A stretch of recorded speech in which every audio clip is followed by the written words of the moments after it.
जाती है, वो फुट कर रोने लगता है, ठीक है।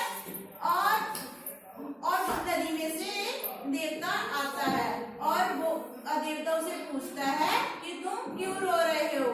तो वो लकड़हारा बताता है कि मेरी कुल्हाड़ी नदी में गिर गई है, और देवता नदी में जाकर उसे सोने की कुल्हाड़ी लाकर देता है। तो लकड़हारा बोलता है कि ये मेरी कुल्हाड़ी नहीं है, और फिर एक बार और जाता है देवता नदी में और उसे चांदी की कुल्हाड़ी लाकर देता है। तो फिर वो लेने से मना कर देता है, तो कहता है ये भी मेरी कुल्हाड़ी नहीं है। और फिर देवता नदी में एक बार और जाता है, उसे जो उसकी अपनी कुल्हाड़ी होती है, जो कुल्हाड़ी उसकी लोहे की होती है, वो लाकर देता है।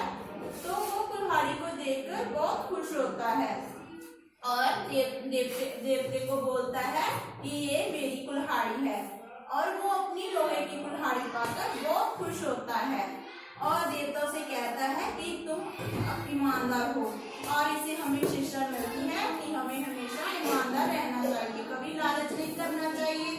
और इसे शिक्षा मिलती है कि ईमानदारी अच्छी नीति है, ठीक है। कभी लालच नहीं करना चाहिए, हमें हमेशा ईमानदार रहना चाहिए और कभी झूठ नहीं बोलना चाहिए, हमेशा सच्चाई के काम करने चाहिए, ठीक है।